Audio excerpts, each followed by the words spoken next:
یا کوئی پلر جو ابھی زیر تعمیر ہے اور اس کے گرنے کا خدشہ ہے وہاں پر کیئرفل رہیں. کسی ایسی جگہ پہ تارے ہیں جہاں کرنٹ کا خدشہ ہے وہاں کیئرفل رہیں.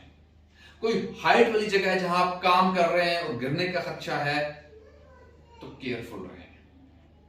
پہلے اپنی سیفٹی دیکھیں پھر کام کریں.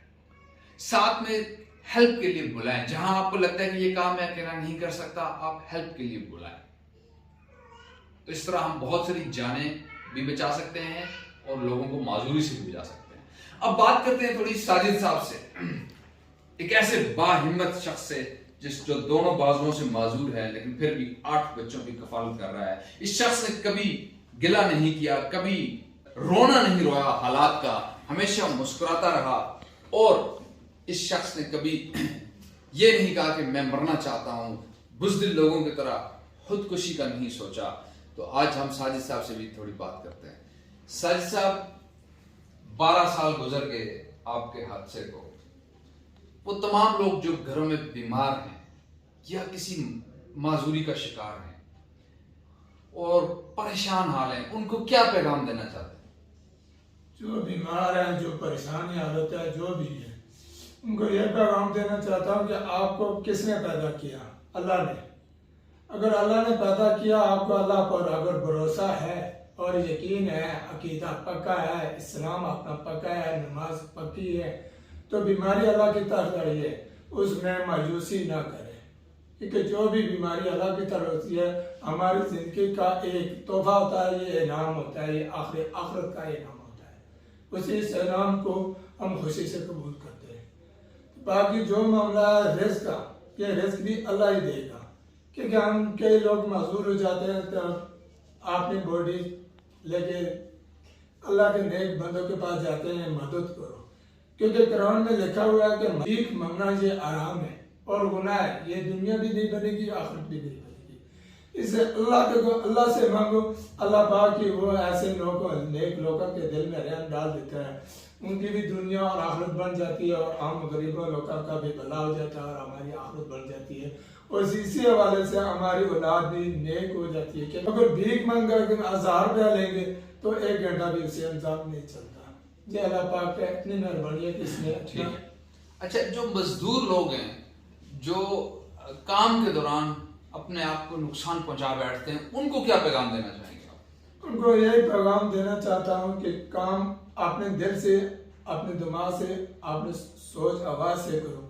کسی کے کہنے پر شرط نہیں لگانا اور کسی کے کہنے پر زیادہ جان نہیں مارنا.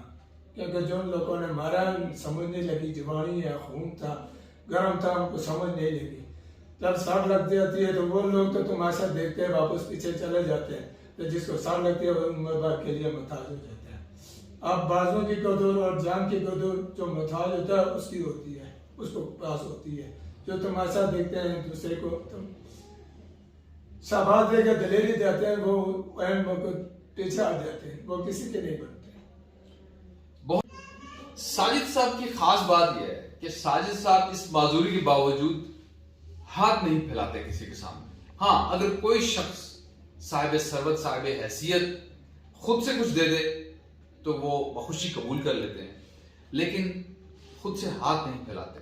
اور ساجد صاحب نماز بھی پڑھتے ہیں. تو میں نے ان سے سوال پوچھا کہ جب آپ مسجد جاتے ہیں تو آپ تو بازو استعمال نہیں کر سکتے, تو پھر آپ وضو کیسے بناتے ہیں؟ تو آئے ان سے پوچھتے ہیں, ساجد صاحب آپ وضو کیسے بناتے ہیں؟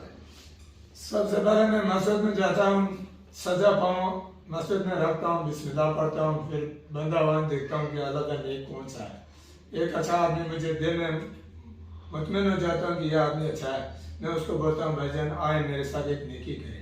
وہ بولتا ہے کیا نیکی کروں؟ میرے یہ گلاب اتارے, میرے کوٹ اتارے, میرے بازو کو کرے اور میرا وضو بنائے. وہ بہت خوشی سے وضو بناتے ہیں, کہتے ہیں کہ یہ تو بہت بڑا ثواب کا کام ہے, یہ کام ہم کریں گے. پھر اس حوالے سے جو مسجد میں جتنے بھی ہوتے ہیں وہ سارے لوگ اس نیکی کرنے میں شامل ہوتے ہیں اور ہمیں خوشی ملتی ہے. تو دیکھا آپ نے کہ کوئی بندہ ساجد صاحب کو وضو کراتا ہے, یعنی کہ اس کو بھی لوگ سعادت سمجھتے ہیں اپنے لیے کہ ہم ساجد صاحب کو وضو کرائیں.